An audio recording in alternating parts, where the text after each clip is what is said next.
За ингээл зарим нэг чухал асуудлууд ярих гэхээр ерөөсөө сайд нар нь байхгүй болохоор одоо хэрэгцээ юм.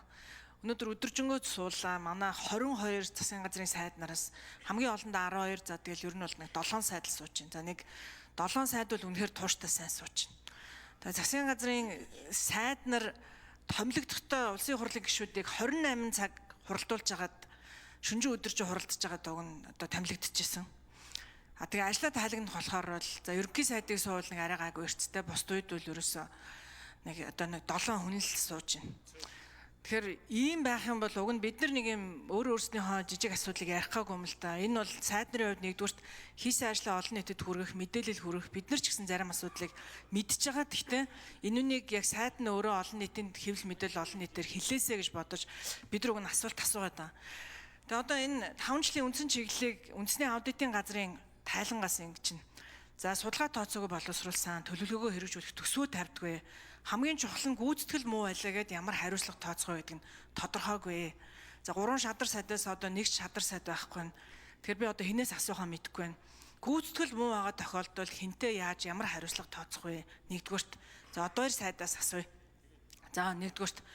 Хоёрдугаарт үгүй та бити ингэж нэг юм жижиг юм дээр улс төржөөч. Нэгэнт энэ нь шүү дээ бодлого хөгжлийн бодлого төлөлтийн тухай хуулийн дагуу та бүгдээ хамтдаа конопцсон засгийн газрын тухай хуулийн дагуу чиг үүрэг нь эсвэл эдийн засгийн хөгжлийн сайдаар нөгөөх нь одоо 2 сайдаар хяналт шинжилгээ үнэлгээнд хариуцсан сайд дээр байгаад байгаа маа. Тэгэхээр одоо хариуцсан сайдаас нь л асуух хэрэгтэй гэж би бодож байна. Улс төржиж байгаа юм биш.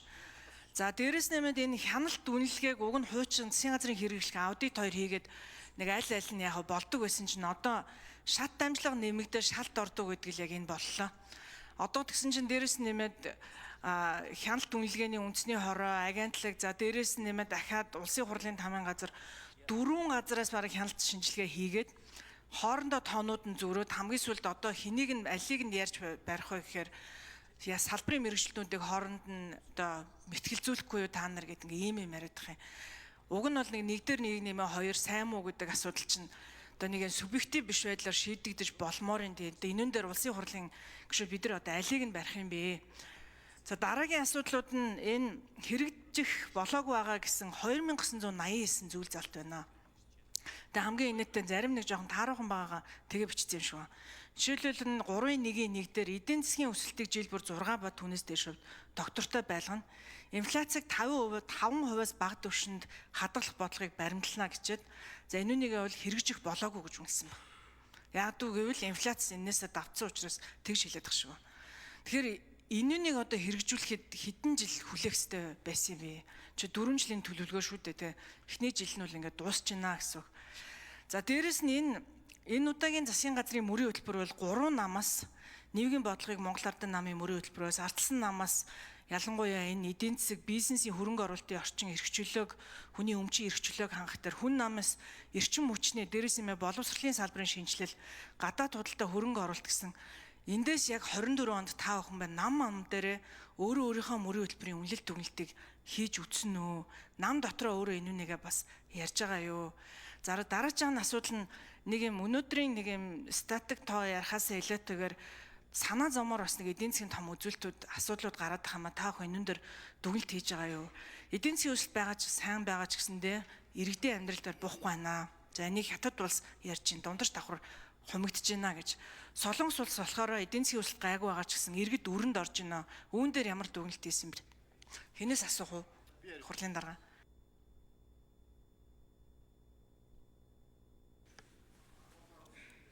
За Батлан хамгаалгын сайд Бямцагт сайд хариулт өгье. Тэ болгонтой гишүүн бас чухал асуудал хөндөд байгаа юм аа. Бидний 19 онд үндсэн хуулийн нэмэлт өөрчлөлт хийж Монгол төрийн бодлого тодорхой байх, тогтвортой байх энэ асуудлыг үндсэн хуулинд оруулсан үүнтэй холбоотойгоор хөгжлийн бодлого төлөлтийн тухай хууль баталсан. За үүний дагуу үндсэндээ урт хугацааны хөгжлийн бодлогын бичвэр 70 сарын 2050 за дунд хугацааны батлагдаагүй байж хөгжлийн 8 зорилт 10 жилийн хугацаатай. 5 жилийн төлөвлөгөө батлагдсан, 4 жилийн засгийн газрын хөтөлбөр батлагдсан, жилийн төлөвлөгөө батлагдсан байж байгаа. Анх удаа хэлэлцэж байгаа. Анх удаа хэлэлцэж байгаа болохоор үндсэндээ бол ойлгомжгүй цааш бас засаж залруулах, сайжруулах асуудал гараад байгаа. За 19 оны үндсэн хуулийн нэмэлт өөрчлөлтийн хүрээнд бас улсын хурлын хянан шалгах одоо бүрэн эрхийг нэмэгдүүлсэн. улсын хурлын одоо гишүүдийн хянан шалгах эрхээ хэрэгжүүлэх бололцоог. За үүнтэй холбоотойгоор бас 20 онд бид нар улсын хурлын хяналт шалгалтын тухай хууль баталсан. Улсын хурлын хяналт шалгалтын тухай хуулийн 17 дугаар зүйл, 18, 19, 20 дугаар зүйлээр үндсэндээ энэ одоо улсын хөгжлийн одоо 5 жилийн үндсэн чиглэл, засгийн газрын үйл ажиллагааны 4 жилийн одоо мөрийн хөтөлбөрийн биелэлт, жилийн төлөвлөгөөний биелэлт, за дээрэс нь энэ төлөвлөлт, төсөвлөлт, тайлагналыг одоо хэрхэн яаж одоо бас хангаж гэнэ үү гэдэг асуудлыг хянах эрхийг одоо улсын хурлын хяналт шалгалтын тухай хуулиар улсын хурл өгсөн байна. Үүний дагуу улсын хурлаас бас улсын хурлын тамгын газар анх удаага энэ маш олон хуудастай энэ 3 бодлогын бичиг баримтыг энэ бас бодлогын бичиг баримт нь бол 5 жилийн үндсэн чиглэл байж байгаа. Нөгөө богино хугацааных нь бол төлөвлөлтийн бичиг баримтууд. Эдгээрийн биелэлтийг ингээд хянаад шалгаад үзээд маш анх удаага юм том одоо дүгнэлт оруулж ирсэн. Энийг манай их хурлын гишүүд бас харж уншсан үгүй бас мэдэхгүй байна. Ингээд 2 өдрийн турш үндсэндээ одоо 3 хоногийн турш хэлэлцүүлэг явж байна. Энээс хэлэлцүүлгийг харж байхад бол бас анхаарах, засах, сайжруулах асуудлууд байна. За аудитын байгууллага бол санхүүгийн аудит, гүйцэтгэлийн аудит, нийцлийн аудит хийдэг. За хөгжлийн бодлого төлөвлөлтийн бичиг баримтууд дээр бол голцоо нийцлийн аудит хийж байгаа. Нийцлийн аудит. За үүний хажуугаар засгийн газрын хэрэглэх газар. За дээрээс нь одоо бас засгийн газрын одоо хяналт шинжилгээ үнэлгээний газар. За тэгээд улсын хурлын тамгын газар, аудит гэдэг олон байгууллагууд энэ засгийн газрын үйл ажиллагааны одоо энэ бодлогын бичиг баримтууд дээр 5 жилийн үндсэн чиглэл, 4 жилийн үйл ажиллагааны хөтөлбөр, 1 жилийн төлөвлөгөө, за энэ төлөвлөлт, төсөвлөлт одоо тайлагналт дээр бүгдээрэн дээр хяналтууд хийсэн. Энд нэг талаас давхардж байгаа зүйлүүд байгаад байгаа шиг нь нөгөө талаас бас дутагдaltaа юу гэдгийг орхигдоод байгаа зүйлүүд байх шиг байна. Булган туяа гишүүн бол яг энийг хөндөж байна. Тийм болохоор улсын хурлын дараагаас өглөө сэлж ийн лээ. Ажлын хэсэг байгуулвал яасан юм бэ? Энэ дээр бас нэг бодлогын бичиг баримтуудын хоорондоо уялдаа холбоо. Бодлогын бичиг баримтанд бас зайлшгүй шаардлага, засвар хийх шаардлага байна уу үгүй юу? Одоо бид нар 10 жилийн хугацаатай 8 зорилт төлбөр батлааг байгаа дунд хугацааны.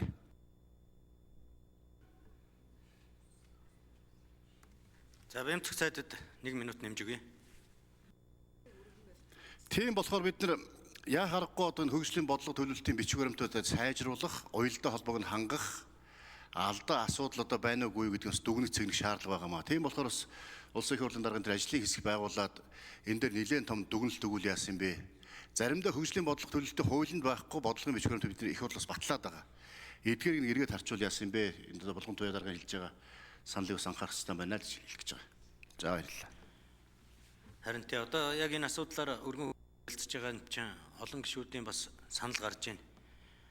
Тэгээ санал дээр нь үндэслээд ажлын хэсэг байгуулад энэ төлөвлөлт, төсөвлөлт, тайлагналт, энэ гүйцэтгэлтэй холбоотой асуудлыг цэгцтэй болгох чиглэл дээр анхаарахгүй бол манай төлөвлөгөө бол үндсэндээ олон мянган ажил төлөвлөж гин гэдэг дээр төвлөрөө яваад байдаг.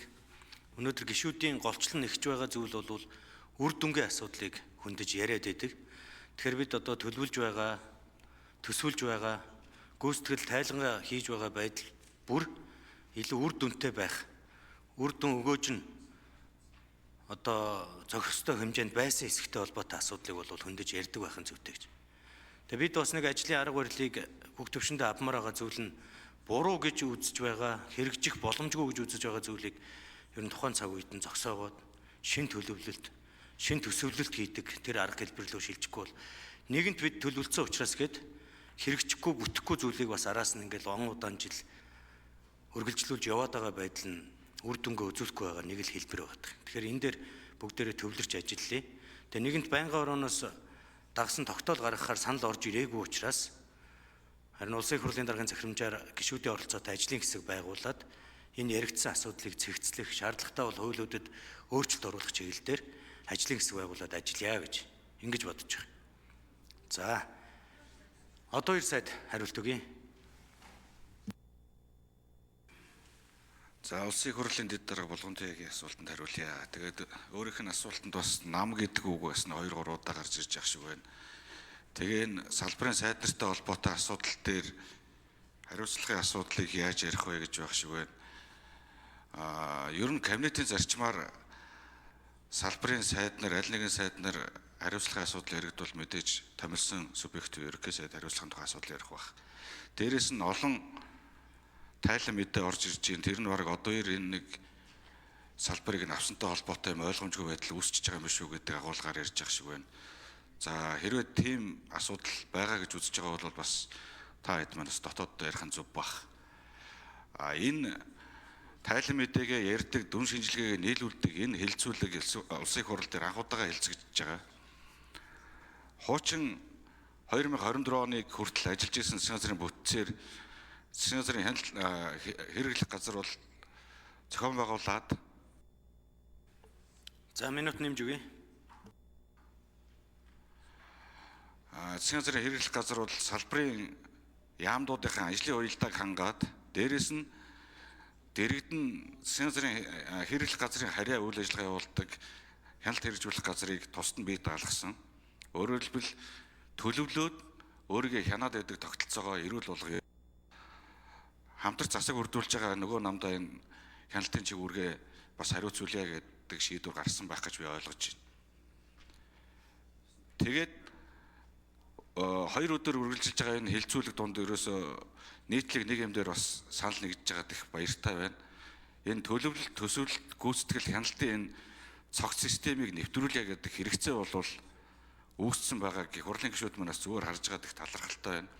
Тэгээ энэ дээр ерөнхий сайдын захирамжаар нэг ажлаас гараад байгуулагдаад ажиллаж байгаа DME-гийн цогц системийг оруулна. Тэгээд явцынхаа бас мэдээллийг солилцоод бас хамтарч ажиллана гэж.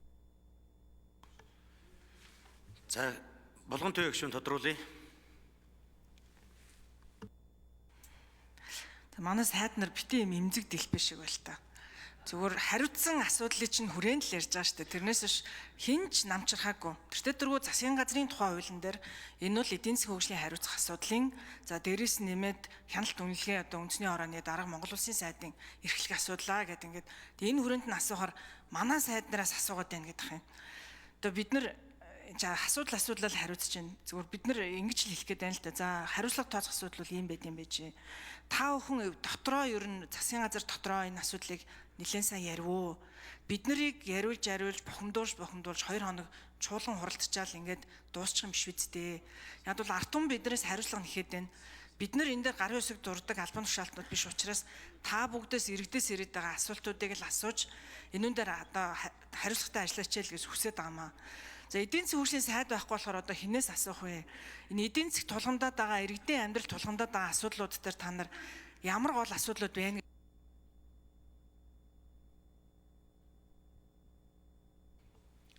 За одоо 2 сайд нэмж хариулт өгье. За одоо тэгээд субъектив ярмааргүй байна. Энэ 8 сарын 27-ны өдөр улсын их хурлаар бид нар засгийн газрын үйл ажиллагааны хөтөлбөрөөр батлуулаад ажилдаа ороо явж байгаа. Хуулийн хувьд 24 оны сүүлийн улирлын үйл ажиллагааг 2 сарын 1-ээр тайлан болгоод нэгтгэхэд орж ирж байгаа.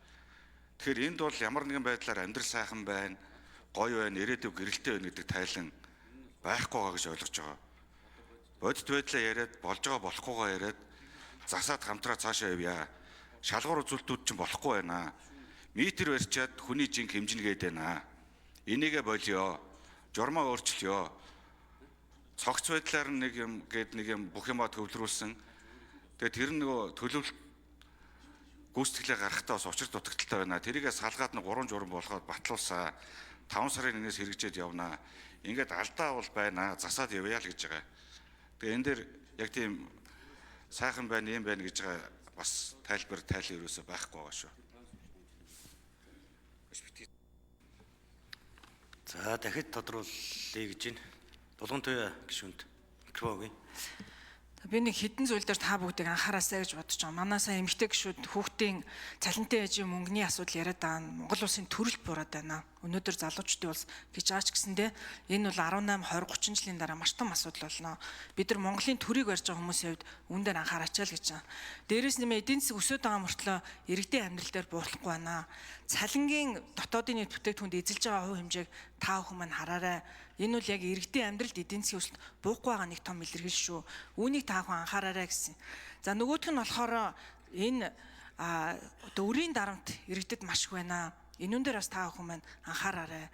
Хэдүүлээ нэг хідэн хуурай тойроод яриад байх биш. Яг бид нарыг ард түмэн юу гэж үнэлэх вэ гэхээр ажлын хэсэг гарсан 50% гэж бид нар өөрснийгөө үнэлдэг. Ард түмэн бол энэ хууль хэрэгжээд Биднэрт таалагдахгүй байна 50% гэж үнэлдэг. Тэр энэ хоёрын хооронд хасар том ялгаа байгааг та бүхэн маань анхаараач л гэдэг юм. Тэрнээс биш би энийхээ За гişгдэн бэрлийн Тэмүүжин гişүн асуулт асууж үг хэлье.